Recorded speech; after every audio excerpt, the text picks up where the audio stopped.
करहु गुरु देव की नाई, करहु गुरु देव की नाई, करहु गुरु देव की नाई, करहु गुरु देव की नाई। सीताराम सीताराम सीताराम सीताराम सीताराम सीताराम सीताराम सीताराम।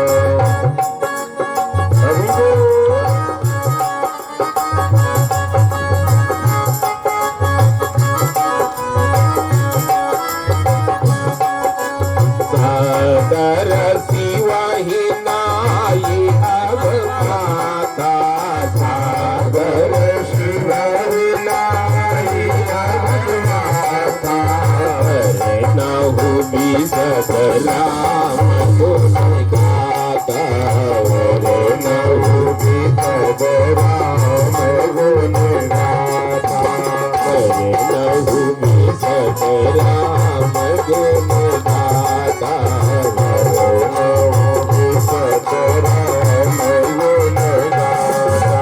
सीताराम सीताराम सीताराम सीताराम सीताराम सीताराम सीताराम सीताराम सीताराम सीताराम सीताराम सीताराम सीताराम सीताराम सीताराम सीताराम।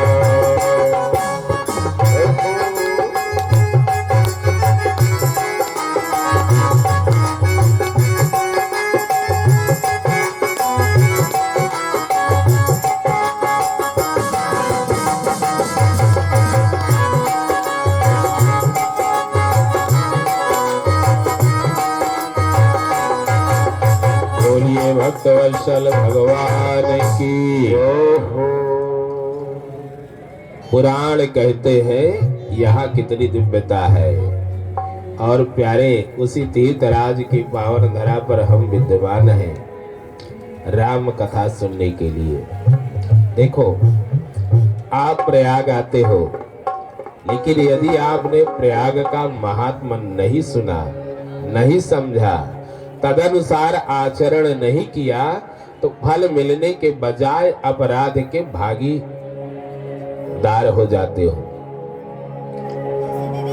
तीर्थराज प्रयाग में कौन रहे जानते हैं? जिसका राम जी के चरणों में अनुराग रहे।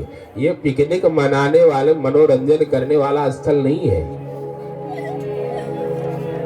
भागवत जी में आपने सुना है धेनुकासुर मारा गया था किसके हाथ से? बलराम जी के हाथ से। उसके पूर्व जन्म का वृत्तांत यदि जान लोगे तो तीर्थ में कभी भी गलती नहीं करोगे। ब्रह्म वैवर्त पुराण में लिखा है कि वो पूर्व जन्म में राजा बलि का बेटा है। अपनी पत्नी के साथ तीर्थ में जाता है, जहां दुर्वासा जैसे महापुरुष का आश्रम है। वहां जाकर के फिल्मी स्टाइल से रहना शुरू किया। तीर्थ में जाएं तो स्टाइलें नहीं चलती हैं, वहां भजन चलता है, वहां तीर्थ के अनुसार आचरण चलता है। लेकिन वहां मनोरंजन कर रहा था, सेल्फी ले रहा था। ब्रह्मवैवर्त पुराण कहता है उपद्रव मचाया है दुनिया भर का, इधर उधर विचरण करता है, श्रृंगारिक गीत गाता है। दुर्वासा जी को बड़ा क्रोध आया कि ये एक ऋषि का आश्रम, दूसरे तीर्थ, और वहां पर ये ऐसा काम करता है जहां पर भक्ति के गीत गाने चाहिए, जहां प्रभु का गुणानुवाद करना चाहिए, उनका चिंतन करना चाहिए, वहां आकर के श्रृंगारिक गीत गाता है। श्राप दे दिया है, मूर्ख, जा गधा हो जा। और वही राजा बलि का बेटा, 100 पुत्र थे, उनमें से एक है, बाणासुर का भाई है, गधा बन गया गधा। उसकी पत्नी ने अनुनय विनय किया। और आपको पता है संत क्रोध भी करते हैं तो भी कृपा भी करते हैं। लेकिन जब पत्नी ने प्रार्थना करी तो बाबा को तो कोई ईर्ष्या द्वेष था नहीं, दंड देने के लिए थोड़ा बोल दिए थे। जब प्रार्थना किया तो बाबा ने प्रसन्न होकर के कहा कि जाओ, आने वाले द्वापर युग में इसका कल्याण स्वयं भगवान श्याम सुंदर के बड़े भैया बलराम जी करेंगे। उनके हाथों मारा जाएगा और इसका कल्याण हो जाएगा। कारण जानते हो क्यों ऐसा आशीर्वाद दिया? भगवान ने प्रहलाद के कारण संकल्प किया है कि हम प्रहलाद के किसी भी वंशज को, वो चाहे राक्षस कर्म ही क्यों न करता हो, उसका वध नहीं करेंगे। इसलिए भगवान नहीं मारते हैं तो अपने बड़े भाई के द्वारा ये लीला रचवाई। तो समझ लेना, तीर्थ में जा करके यदि हम तीर्थ नियमों का पालन न करके मनोरंजन करते हैं तो उसके हम अपराध भाजन बनते हैं। यहाँ कौन सेवन करे तीर्थ का? गोस्वामी जी कहते हैं, सेवहि सुकृते साधु सुचे, पावहि सब मन काम, बंदी वेद पुराण गण, करहि विमल गुण ग्रान। कौन यहाँ आनंद ले? सेवहि, इसका सेवन करे। यहाँ कौन रहे? सुकृति। सुकृति माने होता है पुण्य, असुकृति माने पुण्य करने वाला।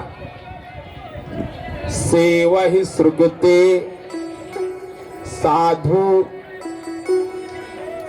आप साधु नहीं बनेंगे तो यहाँ रहने के अधिकारी नहीं है। असाधु करता क्या है? भगवान का भजन करता है ना, जो साधना करता है। अगर नहीं करते हो तो यहाँ रहने के अधिकारी नहीं। शुचि, पवित्रता, तो ही यहाँ व्यक्ति रह सकता है। रहेगा तो होगा क्या? कैसे रहे? तो यहाँ का एक संत रहता था जिसका नाम है भरद्वाज। अब भी रहते हैं, गुप्त रीत से रहते हैं। ये गए नहीं है, आज भी यहाँ बैठे कथा कहते सुनते रहते हैं। प्रयागराज में वही रहने का अधिकारी है जो भगवान की कथा सुनने के लिए रुकता है। समझ गए ना? भरद्वाज मुनि बसाहि प्रयाग,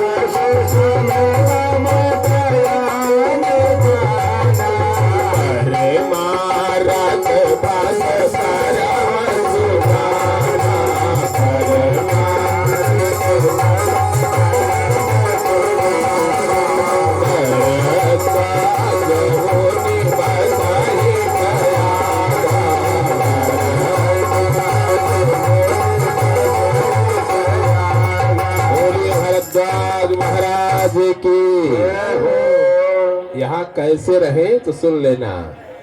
भारद्वाज माने होता क्या है पहले समझो। द्वाज माने होता है दो। यहाँ आप देखते भी हो दो नदियां हैं, तो यहाँ कैसे रहो? आपके पास भी दो नदियां विराजमान है। कौन से? दो कान जो है ना, दो कान। द्वाज माने दो, कान है दो। और कानों को जो राम कथा से, शिव कथा से, कृष्ण कथा से अपने दोनों कानों को भर दे, वही है भारद्वाज। और भारद्वाज ही यहाँ प्रयागराज में बसेंगे।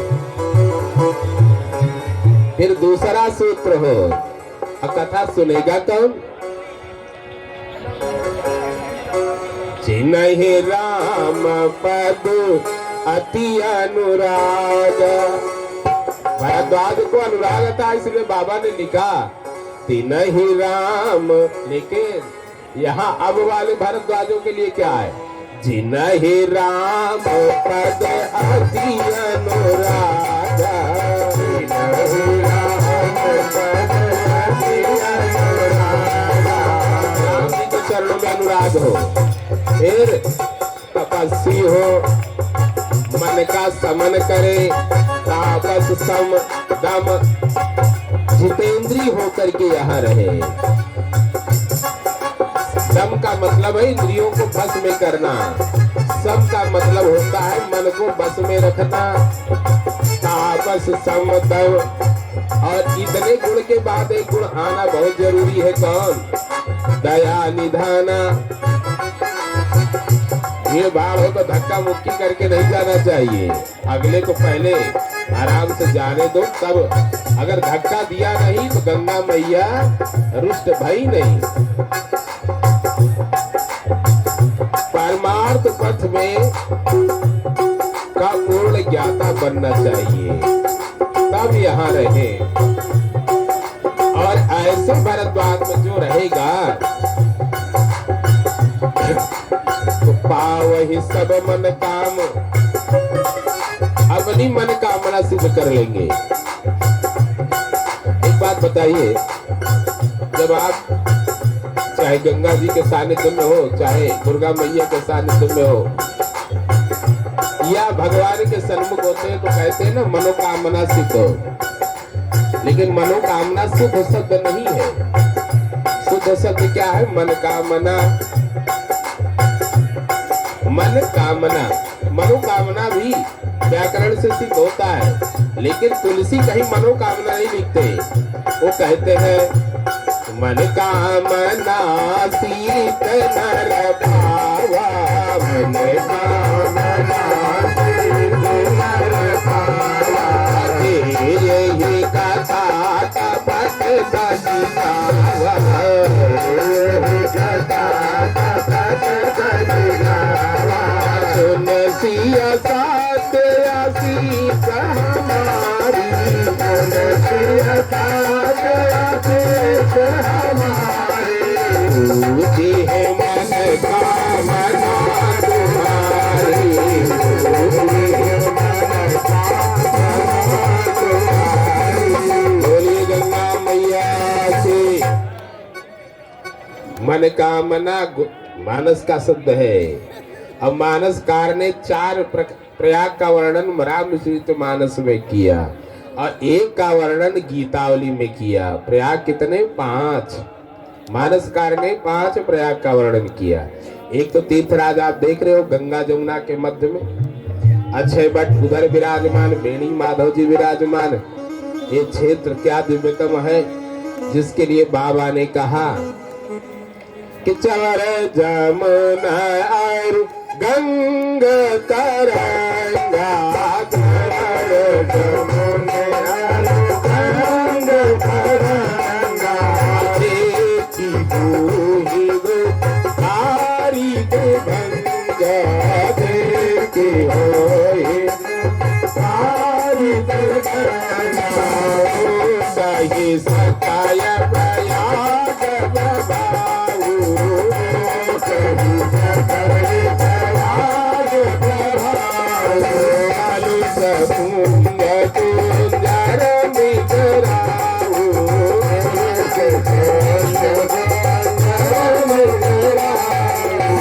बोलिए प्रयागराज की।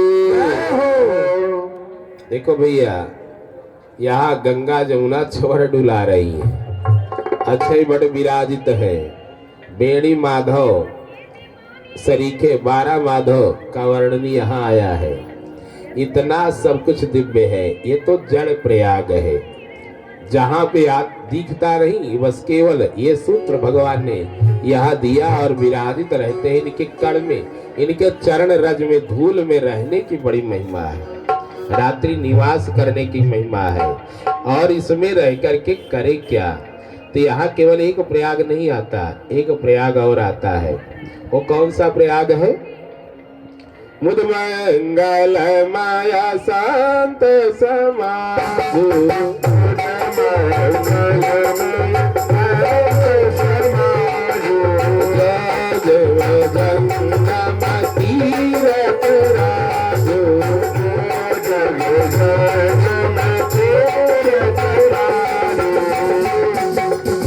तीर्थराज प्रयाग एक चलता फिरता तीर्थराज प्रयाग है। उसे क्या कहते हैं? संत समाज, साधु समाज। और ये मत भूल करना कि साधु या संत उसे कहते हैं जो पीताम्बरी में रहता है ना, जिसका मन राम प्रेम में सरस है, कृष्ण प्रेम में सरस बना हुआ है, वही मन साधु है। जो परमात्मा का होकर के रहता है, परमात्मा के लिए जीता है। हम अपने लिए जीते हैं, लेकिन जो अपने लिए नहीं, भगवान के लिए जिए, भगवान के लिए करे, उसको साधु बोला जाता है। और उसका सबसे बड़ा लक्षण क्या होता है कि भगवान के लिए जी रहा है कि नहीं।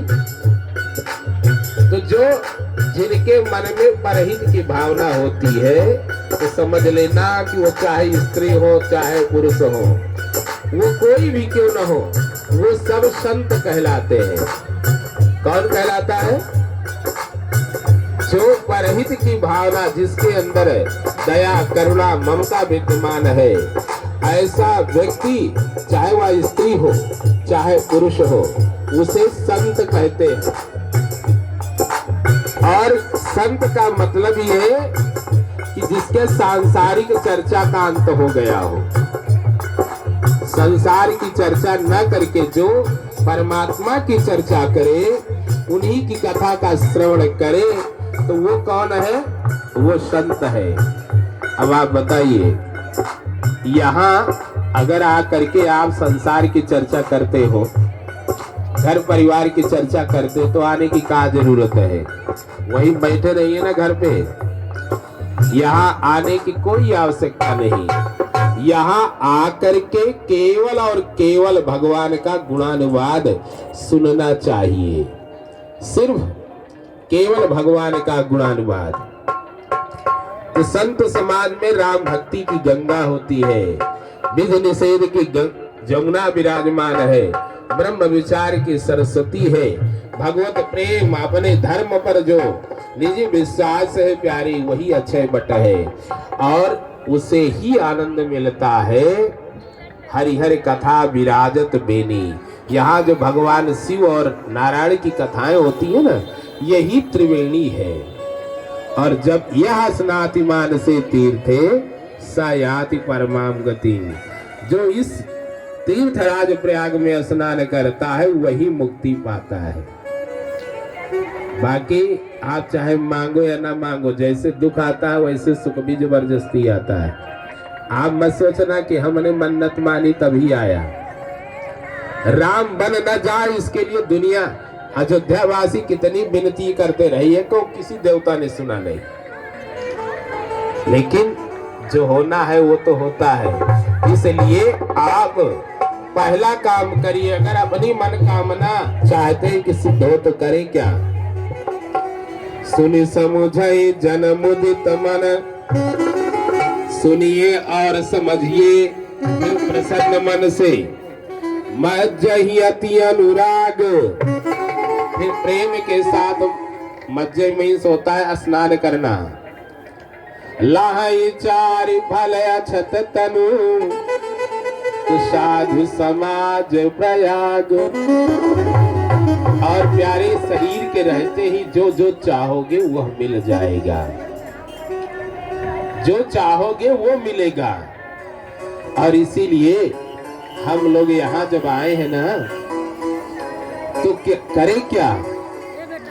अगर इस तीर्थराज प्रयाग में कथा की गंगा में, राम कथा की गंगा में, हरिहर की इस त्रिवेणी में यदि आपने स्नान कर लिया,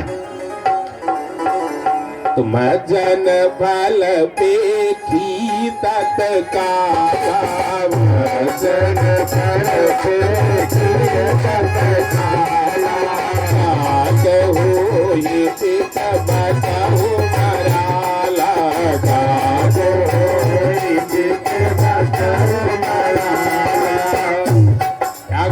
गंगा में इस त्रिवेणी में स्नान किया तो तुरंत फल मिलेगा, तुरंत। कैसा फल मिलेगा? कौवा कोयल हो जाएगा, अब बकुला हंस हो जाएगा। जानते हो, बकुला ढोंगी है, हंस वास्तविक है। असली संत जो होता है वो हंस सरीका है, हंस परम हंस है। और जो नकली साधु का वेश बनाए के भागते रहते हैं इधर उधर, तो समझ लेना कि वो हंस नहीं, वो क्या है? बगुले हैं। ध्यान करने का नाटक करेंगे लेकिन खाएंगे क्या? उनका भोजन विलग होता है। अब कौवा अगर यदि है, कर्कश वाणी है आपकी, तो वो मधुर वाणी में बदल जाएगी। अंतर इतना होता है। और ये सबको सुलभ है, कहीं भी आप कर सकते हो। इसीलिए बाबा कहते हैं कि इसमें जिन जिन लोगों ने स्नान किया उनका जीवन धन्य हो गया। नारद जी, वाल्मीकि, अगस्त जी, इन लोगों का जीवन धन्य हुआ। सब ही सुलभ सब दीन सब देगा,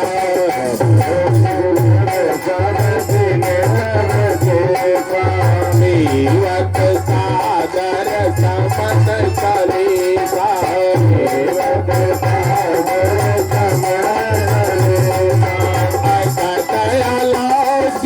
तीरथ राव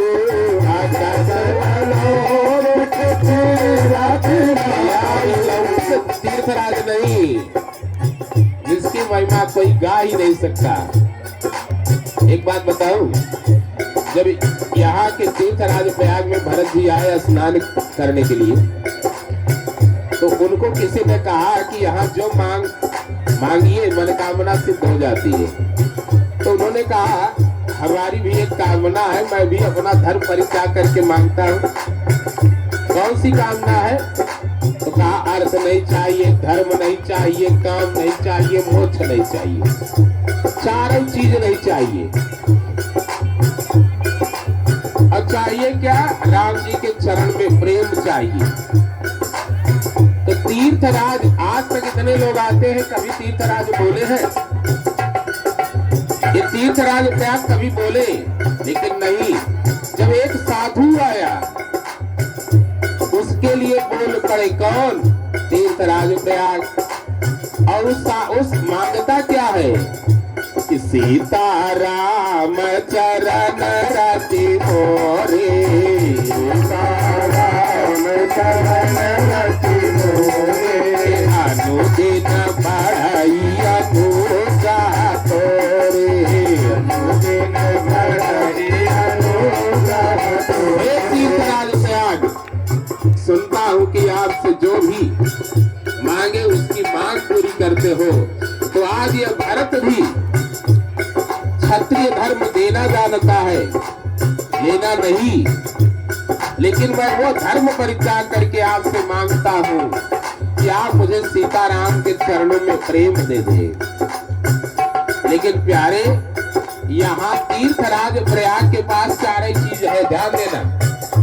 तीर्थराज प्रयाग के पास चार चीजें हैं। क्या? धर्म, अर्थ, काम, मोक्ष। यही इनका कोष है। जैसे किसी राजा का कोष होता है, उसके मंत्री होते हैं, सेनापति होते हैं, रणबांकुरे होते हैं, उनका क्षेत्र बटा होता है। तो उसी तरह से तीर्थराज प्रयाग का भी एक क्षेत्र है। और यहाँ उनके कोष में क्या है?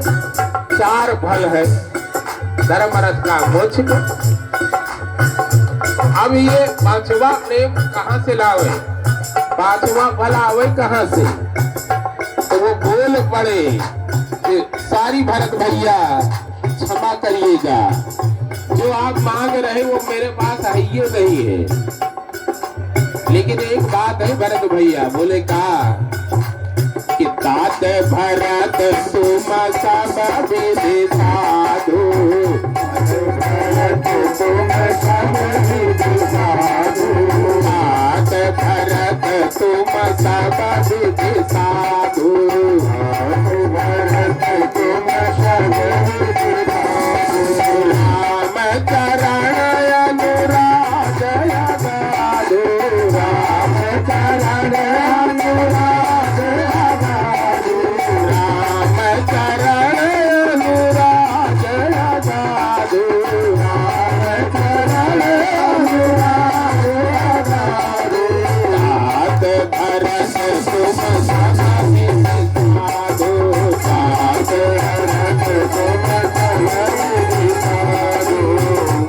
एक बात बोल दूं, मानस क्या कह रहा है?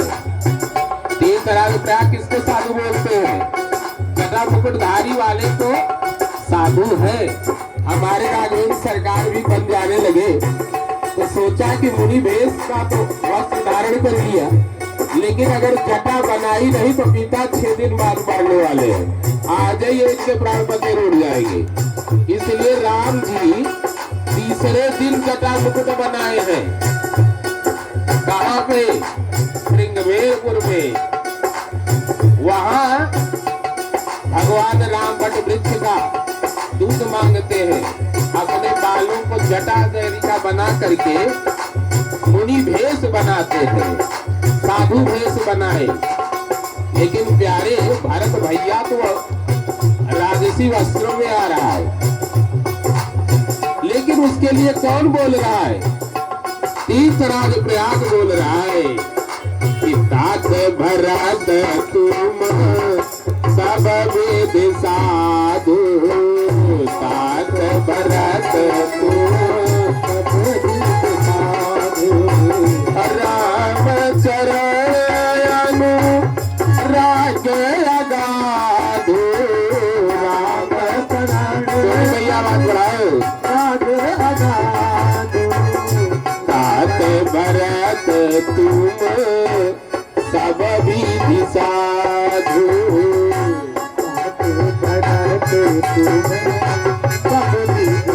भरत जी के लिए तीर्थराज प्रयाग कह रहे हैं। तात भरत, हे भैया भरत, सब विधि साधु। कोई वेश से साधु होता है, कोई वेश से साधु नहीं है, लेकिन अंतर से साधु होता है। लेकिन हे भरत भैया, आप तो तात भरत तुम सब विधि साधु, आप सब प्रकार से साधु हैं। भरत जी तो सन्यास लिए नहीं थे ना, घर द्वार छोड़े नहीं है, माता पिता के साथ रह रहे हैं, पत्नी भी है, परिवार है, राजा भी बने हैं, और उनके लिए तीर्थराज प्रयाग क्या बोल रहे हैं? तात भरत तुम सब विधि साधु, आप तो साधु हैं, हमें माफ करिएगा, हम आपको राम प्रेम नहीं दे सकते, क्योंकि वो मेरे अधिकार क्षेत्र के बाहर का है। लेकिन एक बात प्रमाण, एक अल्ट्रासाउंड करके, एक ईसीजी एमआरआई करके आपको एक रिपोर्ट दे देते हैं, एक सर्टिफिकेट देते हैं। बोले काहे का? तो कहा कि राम चरण अनुराग अगाधु, आप राम, आपका राम के चरणों में अगाध स्नेह है। गाध नाम तल का, जिसका तल कहीं न मिले उसका नाम अगाध हो। आपका अनुराग अगाध है। भरत भैया के लिए बोल पड़े तीर्थराज प्रयाग। तो अब आप समझे कि राम प्रेम जहां पे वही साधु है। इसीलिए बाबा ने एक बैनर छपवाया और उसमें देखिए पीछे लिखा है कि राम ही केवल प्रेम प्यारा, राम ही केवल प्रेम प्यारा। अरे जान ले कोई जान निहारा, जान ले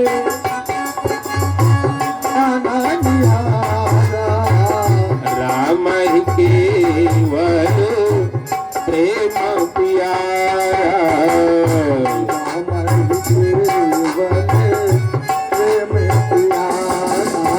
प्रभु को क्या प्यारा है? प्रेम। और प्रेम जब तक आपका भगवान से नहीं होगा तब तक आप भगवान के कृपा पात्र नहीं हो सकते हो। इसीलिए बाबा तुलसी ने कहा कि एक जिसका राम के चरण में अनुराग हो जाता है वो भी तीर्थराज प्रयाग बन जाता है। राम प्रेम अगर किसी को प्राप्त हुआ, राम चरण अनुराग काम प्रद तीरथ राज विराजे, शंकर हृदय भगत भूतल पर प्रेम अक्षय भट भ्राजे। राम जी के चरण में अनुराग ही तीर्थराज प्रयाग है, और प्रेम का जो है वो अक्षय भट के रूप में विद्यमान है। और ये बिना जोग जब जाग किए, बिनु शरीर तनु त्यागे, बिना शरीर त्याग किए, सब सुख सुलभ सत्य तुलसी, प्रभु पद प्रयाग अनुरागे। प्रभु के चरण कमल रूपी प्रयाग में स्नान करने से, ध्यान से सुनिएगा, प्रभु के चरण कमल रूपी प्रयागराज में स्नान करने से सब विधि सुलभ, सब सुख सुलभ, सारे सुख मिल जाते हैं। जिनकी याचना करते हैं, आकांक्षा करते हैं, वो कहाँ मिलते हैं? प्रभु पद प्रयाग अनुरागे। प्रभु के चरण कमलों में अनुराग करने से, ये सूत्र याद रख लीजिएगा, राम जी के चरण कमल में प्रेम होना ही तीर्थराज प्रयाग है। और राम के चरणों का चिंतन किया नहीं तो समझ लीजिए आप तीर्थराज प्रयाग में स्नान शुरू कर दिया, और उसमें स्नान करने से सारे सुख मिल जाएंगे। बिनु जप जोग विराग, बिना ये सब किए, बिनु तीरथ, बिनु तन त्यागे, बिना शरीर त्याग किए, कहाँ मिलेगा? राम जी के चरण कमल में अनुराग करने से। इसलिए भैया ध्यान करना, तीर्थराज प्रयाग में आए हो, यहाँ साधु समाज रूपी प्रयागराज विद्यमान है। जो जिसका भी मन राम प्रेम में सरस है वो सब साधु है। यहाँ तो साधु आते ही है। और दूसरी बात भैया, अगर इतना होने के बाद आपके मन में प्रभु के चरण कमलों में प्रीति जागृत हो गई तो समझ लेना सब कुछ मिल जाएगा। दुनिया जानती है ना कि स्नान स्नान स्नान, शरीर का स्नान कराने से पवित्र होते हैं। यदि शरीर को स्नान कराने से व्यक्ति पवित्र हो जाता है तो फिर हमारे आचार्य गण कोई पूजा करने के पहले ओम केशवाय नमः, ओम माधवाय नमः, ओम नारायणाय नमः, ऋषिकेशाय नमः, गोविंदाय नमः क्यों कहते हैं? क्योंकि पवित्रता कैसे आती है? ओम अपवित्रा पवित्रो वा सर्वावस्थांगतो विवा या स्मरेत पुंडरीकाक्षं सा वा याभ्यंतरा शुचे।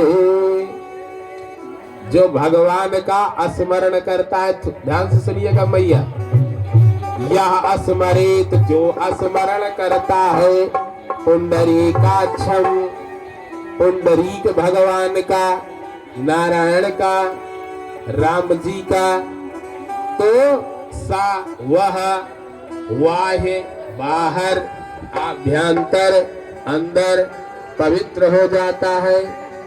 अब समझ गए ना? तो गंगा जो विराजमान है वहां स्नान करो, अच्छी बात, लेकिन प्रभु का स्मरण करते हुए, इसलिए हमारे यहाँ सूत्र दिया गया। सभी लोग बोलते हैं ना, जब गंगा स्नान करते तो क्या बोलते हैं? जय शिव शंकर हर हर गंगे। अरे बोलिए ना, जय शिव शंकर, जय शिव शंकर, जय शिव शंकर। काय को बोलते हैं? इसलिए गंगा कहाँ विराजमान है? शिव के शीश पर, शिव का भी स्मरण हो जाए। बाबा आपको याद करते नहीं पता लगा गंगा जी बहा ले गई, तो गंगा जी कहीं बहा न ले जाए, इसलिए बोलना पड़ता है जय शिव शंकर, जय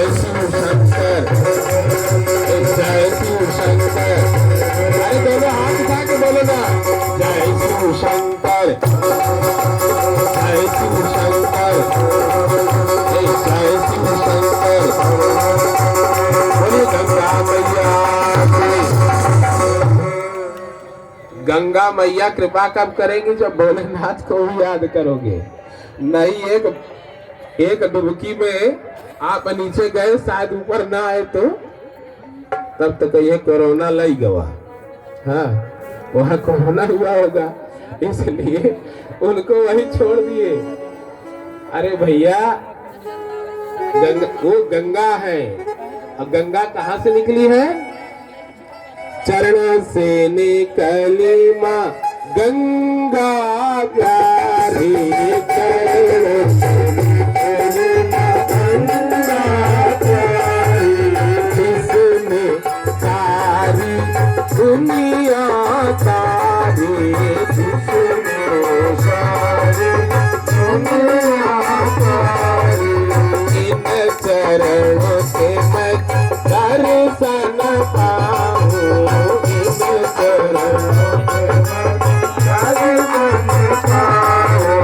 जय हो सीताराम के आरती गाऊं, जय हो सीताराम के आरती गाऊं। बोलिए गंगा मैया के। गंगा कहाँ से निकली? चरणों से। बालक बोल पड़ा तो मुझे एक बात याद आ गई। एक प्रोफेसर पढ़ा रहे थे बच्चों को कि गंगा जी कहाँ से निकली है, तो सारे लोग बता रहे थे कुछ कुछ, और एक लड़का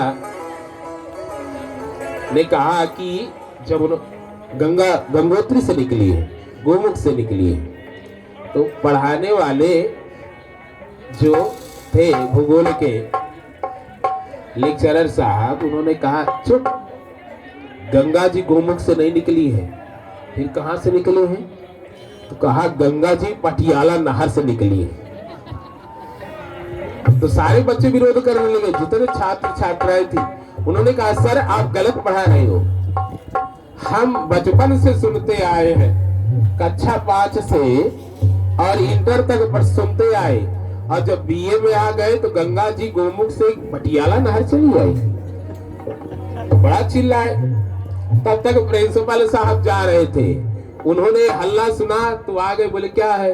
सारे बच्चे कहने लगे सर गंगा जी निकली है गोमुख से, गंगोत्री से, और सर हम सबको पढ़ा रहे हैं कि पटियाला नहर से निकली है। तो प्रिंसिपल साहब ने कहा अरे भाई ऐसे कैसे पढ़ा रहे हो? अरे आप बताइए ना, सही बच्चे सही कह रहे हैं। वो सही कह रहे हैं कि गंगा जी गोमुख से गंगोत्री से निकली है। तब तो टीचर साहब जो प्रोफेसर थे चिल्लाए पड़े, बोले प्रिंसिपल साहब फिर सुन लीजिए, जब तक 7 महीने की तनख्वाह हमारा पेमेंट आप नहीं दे देते तब तक गंगा जी पटियाला नहर से ही निकलती रहेंगी। आप बताओ, गंगा जी। अब समझ में आया कि बात कहाँ हुई। गंगा जी के जल को राम जी ने जल, हम लोग पानी कहते हैं नहीं, वो पानी माने जल ही होता है, कोई अलग नहीं होता, लेकिन कहते क्या है कि गंगा जल है। लेकिन एक भगत ऐसा है जो हट करता है इसी टीचरवा की तरह से। वो क्या कहता है? राम जी ने कहा वे ज्ञान जल पाय पखारू, होत विलंब उतारा पारू। केवट से भगवान कहते हैं कि भैया जल लाओ। काहे को? कहा रे चरण धोने के लिए। इतनी जल्दी काहे पड़ी है? तो बोले देर हो रही है। भगवान राम कहते क्या है? गंगा जी के जल को जल कहते हैं। और गंगा जी के लहरों को देख करके राघव ने एक मंत्र कहा, याद कर लीजिएगा, याद हो तो अति सुंदर। गंगो सकल मुदु मंगल मूला,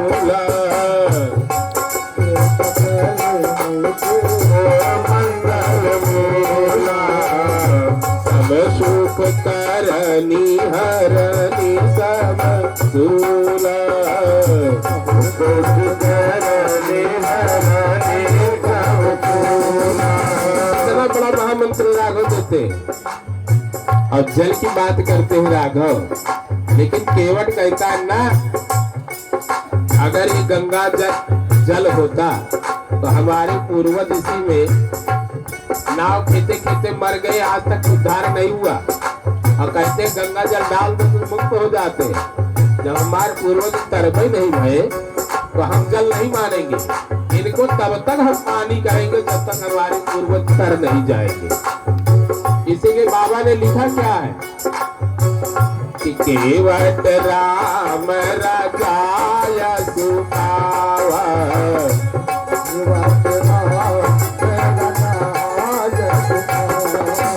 पानी का ठऊता भरी लैयावा, पानी का ठऊता भरी लैयावा। चल नहीं का पानी का ठऊता भरी लैयावा।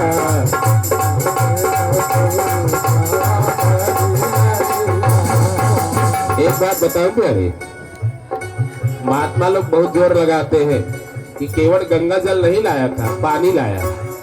लेकिन बाबा तुलसी जो मानते हैं वही मैं मानता हूँ। छोटों से कठौतों में आनी पानी गंगा जी को, किसने कहा? बाबा ने गीता कवितावली में, छोटों से कठौतों में आने पानी गंगा जी को। तो हम पानी को कैसे कह दें कि कुआं वाला लाया था?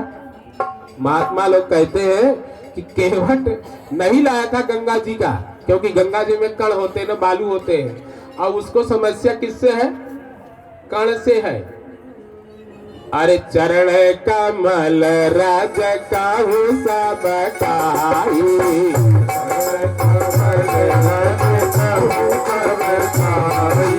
मानुष करनी पूरी का छुआई,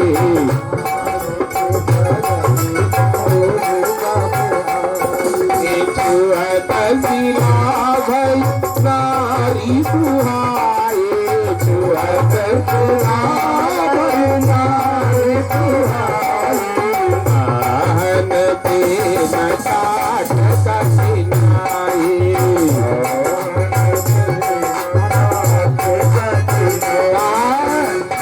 क्यों नहीं लाया?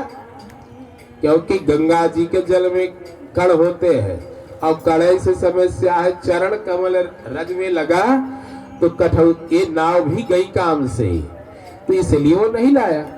लेकिन बाबा कहते नहीं लाया, केवल शब्द बदल दिया। उसने कहा ये तब ये जल कहलाएंगे जब हमारे पितरों को पार कर देंगे। लेकिन प्यारे जरा आप विचार करिए कि गंगा जी चरण कमल से निकली है भगवान के, और भगवान के चरण कमल से निकली गंगा इतनी पवित्र है कि जिसमें हम स्नान करने के लिए 1 महीना तीर्थराज प्रयाग के पावन धरा पर विद्यमान है। और जहां से गंगा जी ही निकली है, उन चरण कमलों में जो स्नान करेगा, ध्यान करेगा, उसकी महिमा क्या होगी आप बताइए? अन्यथा मत लीजिएगा। राम कथा और कृष्ण कथा माने भागवत जी और मानस राम रामायण, आप दोनों की तुलना में एक बात मैं कहूंगा, आप विचार करिएगा उस पर। यही बात, यही ठीक है, यही बात कि राम जी भागवत जी के लिए कहा गया कि वो रस है, रसमालयम पिबत भागवतम रसमालयम, ये रस का सागर है, रस है। लेकिन आपको बताऊं, रामचरितमानस तो भागवत जी का भी रस है। किसका रस है? भागवत जी का भी रस है। ये सुख सदकादि सम मन भावनी, ये इतनी अद्भुत है। ये रस का भी रस विद्यमान है। कैसे? भगवान शिव कौन है? अमर कथा के वक्ता माने गए ना। शिव जी अमर कथा के वक्ता है। उस कथा को सुना किसने?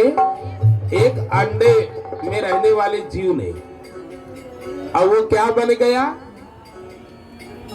सुखदेव जी महाराज की ब्रह्म ज्ञानी, ब्रह्म स्वरूप, स्वयं ब्रह्मरात वो बन गया।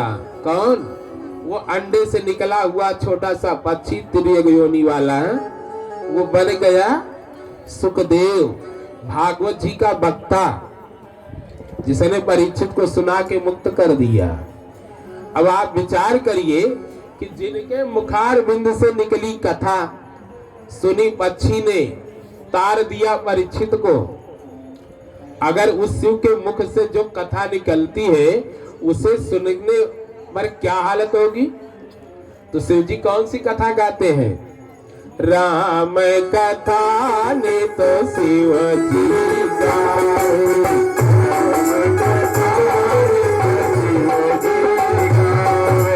राम कथा ने तो शिव जी गाए,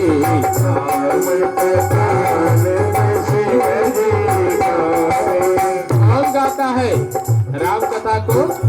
ये शंकर गाते हैं।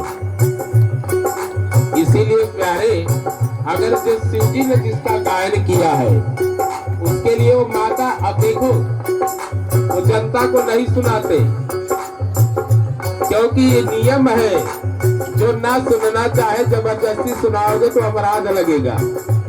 यहाँ न कहीं पढ़ी हट सी लही,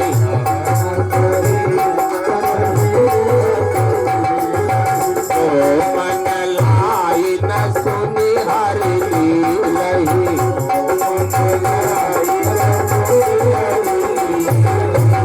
जो मन लगा के कथा न सुने उसे नहीं सुनाना चाहिए, अपराध होता है। लेकिन बाबा हमेशा करता क्या? राम राम जपता रहता है।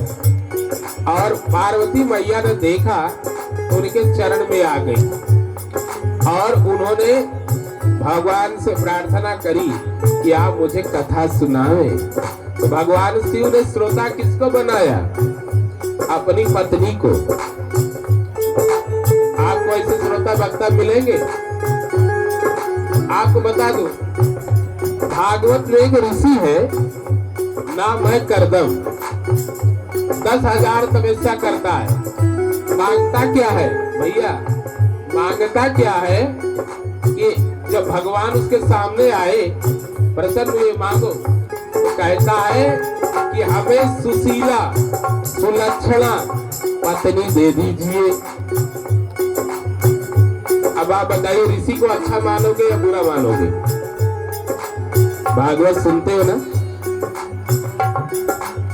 ऋषि कह रहा है, हे प्रभु हमें पत्नी दे दीजिए। पत्नी आपको?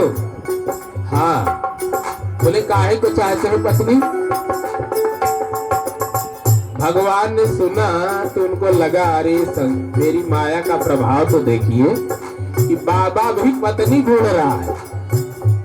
बाबा ये तपस्या करता है 10,000 साल और मांगता क्या है? पत्नी। पत्नी मांग कर रहा है। भगवान के आंखों से अश्रु निकल पड़े, वहां बिंदु सरोवर प्रकट हो गया और दूसरे करुणा के नेत्र भी अश्रु गिरे। वो काहे के? पहले तो अश्रु गिरे कि वाह हमारी माया का चमत्कार देखिए, बाबा भी माया में आ गया। एक से एक पुजारी फंस गई माया जाल में। लेकिन बाबा एक होता क्या? भगवान ने कहा मेरी माया देखिए, सारे जगत का स्वामी, सबसे बड़ा बाबा, बाबाओं का बाबा भोलेनाथ, मोहिनी के पीछे भाग चला। सभी भक्तों ने गाया,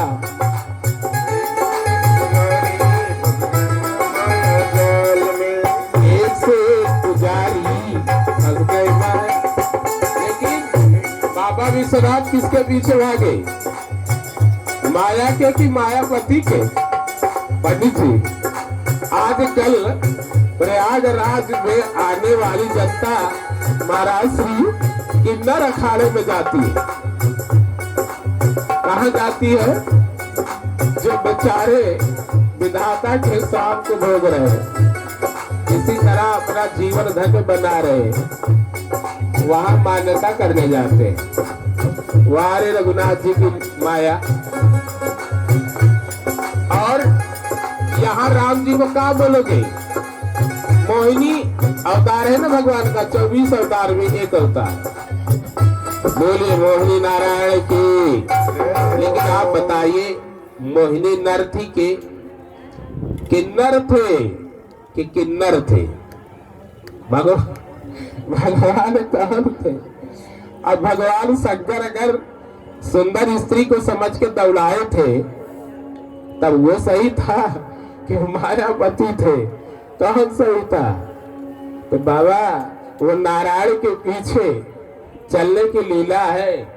वो दुनिया उस समय जितने बाबा थे ना, वो सोचते थे कि बड़ा बड़ा भस्म लगाए हैं। जो तपस्या करते हैं, योगा करते हैं, जप करते हैं, तीर्थ करते हैं, स्नान करते हैं, त्रिवेणी एक टाइम नहीं 3 टाइम स्नान करते हैं। सबको लगा हम बाबा विश्वनाथ से भी आगे निकल गए, माया को हम जीत लिए हैं। इसीलिए भगवान ने सोने के द्वारा जो लीला रची गई, ये बाबाओं के उपदेश के लिए था कि शिव भी माया के पीछे दौड़ सकता है, तो तुम अहंकार मत करो, कहीं भी फंस सकते हो। यदि एक क्षण भी राम राम करने से, उनकी कथा से चूके, तो माया के पीछे दौड़ पड़ोगे। अब आप निर्णय कर लीजिए, आप राम के पीछे हो कि दाम के पीछे हो। अगर राम के लिए है तो धन्य है जीवन, और दाम के पीछे हो तो सीताराम होगा क्या? इसी माया जाल में पड़े रहेंगे। तो भगवान की जो दिव्यतम लीला है, उसको समझने की बात है। कर क्या रहे हैं लीला? तो भगवान शिव ये पत्नी को कथा सुनाते, और कर्दम ऋषि मांगता क्या है? पत्नी। भगवान के नेत्रों से अश्रु गिरे, वारे मेरी माया का प्रभाव। कहा बाबा, 10,000 की तपस्या करके आपने पत्नी मांगा, मुक्ति नहीं मांगा, प्रेम नहीं मांगा। अरे इन ऋषि से तो अच्छा है वो वृत्तासुर राक्षस जो रणांगण में है, इंद्र सन्मुख वज्र लेकर के खड़ा है, और वहां प्रार्थना क्या कर रहा है जरा सुनिएगा। भगवान से मांग क्या कर रहा है? अहं हरे तौ पादई कमूलो दाशानुदासो भवतास्मि भूया मनास्मरेता शुभते गुणास्ते गृणीत वाकर मकरोति काय। वो मांग करता है भगवान के दासत्व की। और ऋषि मंत्र दृष्टा ऋषि है, कोई सामान्य नहीं है, मुनि कहलाता है, क्योंकि निरंतर मनन करता है। और ऐसा ऋषि भी पत्नी की मांग करता है। क्यों मांग कर रहा है? घर ही में सत्संग मिले, इसके लिए मांग कर रहा है। देखो, क्रिया एक हो सकते हैं, संत की भी और आपकी संसारी की भी। क्रिया एक है, क्रिया से कभी मत समझ लेना कि ये अच्छा बुरा है। लक्ष्य आपका क्या है, आपका ध्यान किधर है, वो उससे आपकी महत्ता प्रदर्शित होती है कि आपका लक्ष्य कहाँ है, आपके मन कहाँ है। तो एक कर्दम ऋषि क्या मांग रहे हैं? कर्दम माने होता क्या है समझ लीजिए पहले। कर्दम, कर माने कर दे, दम माने जो इंद्रियों को निग्रह जीत ले। और प्यारे, ये छठी भक्ति कहलाती है क्या? इंद्रियों का दमन करना। छठदम से लाभिराती बाबू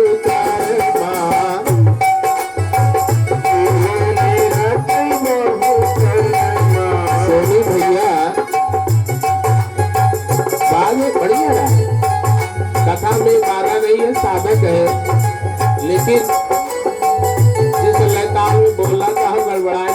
है, लेकिन आनंद आप लेते रहिए। छड़दम शीला बीरा की बहु कर्मा,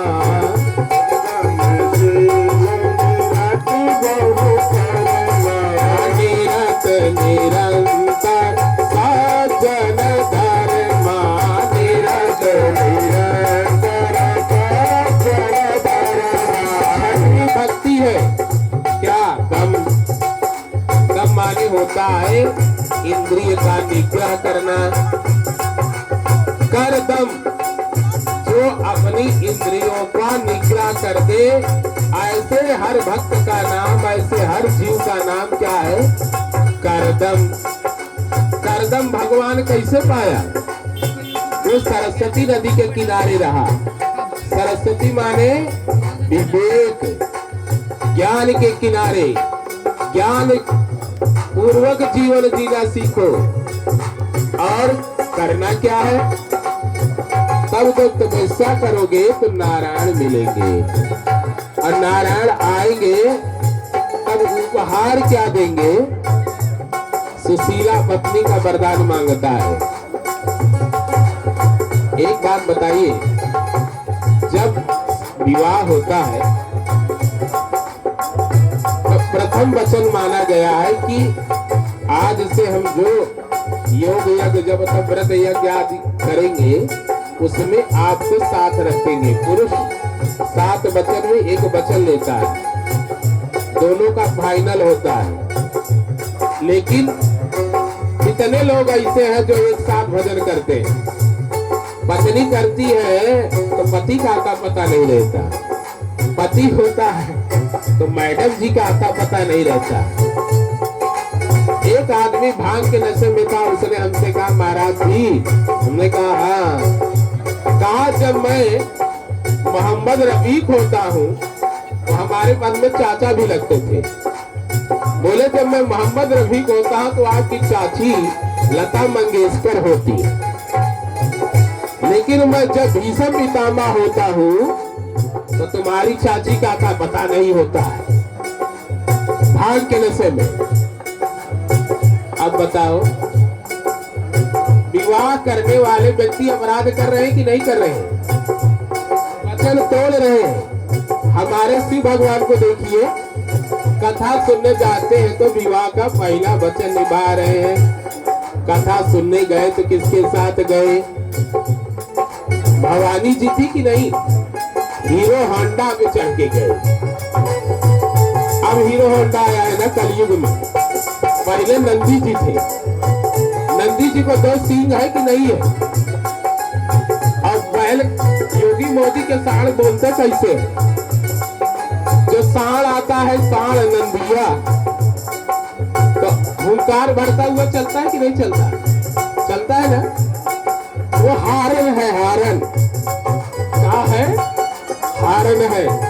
आप बाइक में होते हो तो हारन बजाते हो, और उसमें कौन कौन बैठता है?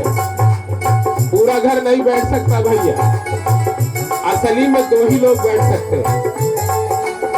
अरे तो जैसे सरकारी जुगाड़ से चलती है, ऐसे 4-6 लोग बैठ जाओ बात अलग ही है, लेकिन 2 ही बैठ सकते हो। और होता क्या है, पति चलाता होता है तो पत्नी पीछे बैठी होती है, और पति को कस के पकड़ के बैठी होती है। काहे को? आज हम कलयुगी लोग कहते हैं अरे हम मॉडर्न देश के हैं, फॉरवर्ड हैं, बैकवर्ड थोड़े हैं। लेकिन हमारे शिव से, हमारे भगवान शिव जी से फॉरवर्ड मॉडर्न देश का आज तक कोई हुआ है? केवल फिल्मों में आप देख सकते हो बस। भगवान शंकर जब अपने हीरो होंडा नांदिया पर चढ़ते थे तब भवानी जी पीछे नहीं होती थी, आगे होती थी। कहाँ रहती थी? आगे। बाबा पीछे बैठते थे, और तब बाबा ये चलता था 110 के स्पीड में।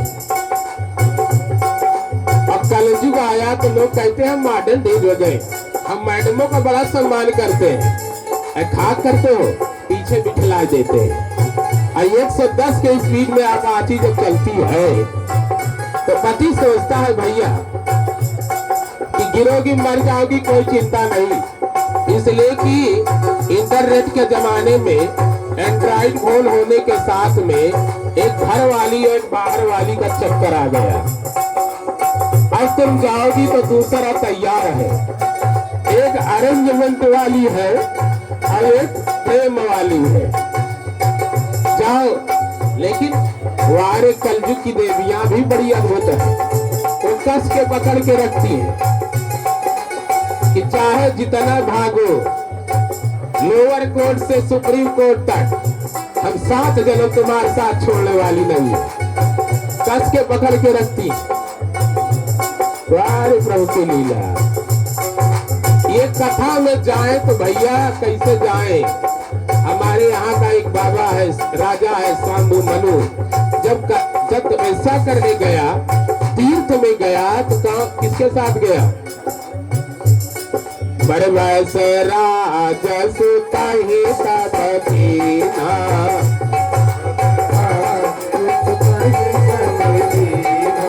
नारी समेत जवन बन दीना,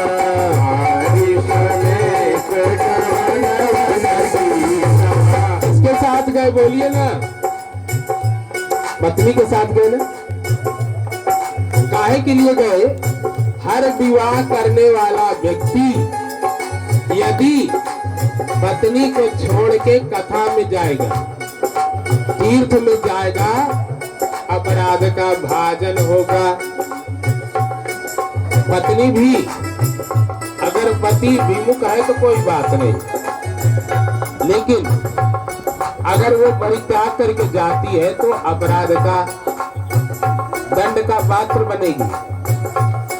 इसीलिए लोग कहते हैं धर्म करते हैं फिर भी बुरा होता है, तब ढूंढते हैं तांत्रिकों को। गड़बड़ करते हैं स्वयं, ढूंढते हैं तांत्रिक को। अरे क्या जरूरत है? गलत अच्छा करने वाले को बुरा होता है क्या? कभी हुआ है? भगवान कहते हैं गीता में कि कल्याण करने वाले व्यक्ति का कभी भी दुर्गति नहीं होती है। तो कैसे कहते हो कि अच्छा करते हो बुरा हो जाता है? नहीं, तुम जानते नहीं कि धर्म है क्या। तुमने धर्म चंदन लगाने को समझ लिया, माला पहनने को समझ लिया, व्रत को समझ लिया, गंगा स्नान को समझ लिया। ना ना ना, ये धर्म नहीं। धर्म है जिसको धारण करने से हमारे लोक परलोक दोनों का अभ्युदय होता है, उसका नाम धर्म है। और सनातन धर्म के अनुयायी हैं हम। सनातन धर्म के 7 स्तंभ महाभारत में, सनातन धर्म के 7 स्तंभ है वो का महाभारत में, रामचरितमानस में 4। और धर्म क्या है? उसके केवल 10 लक्षण है, 10। अगर ये 10 चीज है तो धर्म कर रहे हो, नहीं तो पाखंड कर रहे हो। अगर वेदांत योग दर्शन शास्त्र की भाषा में बोलूं तो ये 10 कौन धर्म है? सुनो ध्यान से। अहिंसा सत्य अस्तेय ब्रह्मचर्य अपरिग्रह यमाह। ध्यान से सुनिएगा। अहिंसा पहला धर्म, सत्य, अस्तेय, ब्रह्मचर्य, अपरिग्रह 5। और दूसरे क्या है? शौच, संतोष, तप, स्वाध्याय, ईश्वर प्रणिधान। ये 10 ही धर्म है। कितने हैं धर्म? यही 10 हैं। और आये 10 क्या है? इसी को मनु महाराज कहते क्या है? देखो, धीर विद्या, वो धैर्य को, बुद्धि को, विद्या को, असत्य को, सत्य को धर्म का लक्षण बता रहे हैं। लेकिन भगवान पतंजलि का बता रहे हैं कि सूत्र याद रख लेना, अगर 10 चीजें आपके जीवन में है तो आपने धर्म कर लिया।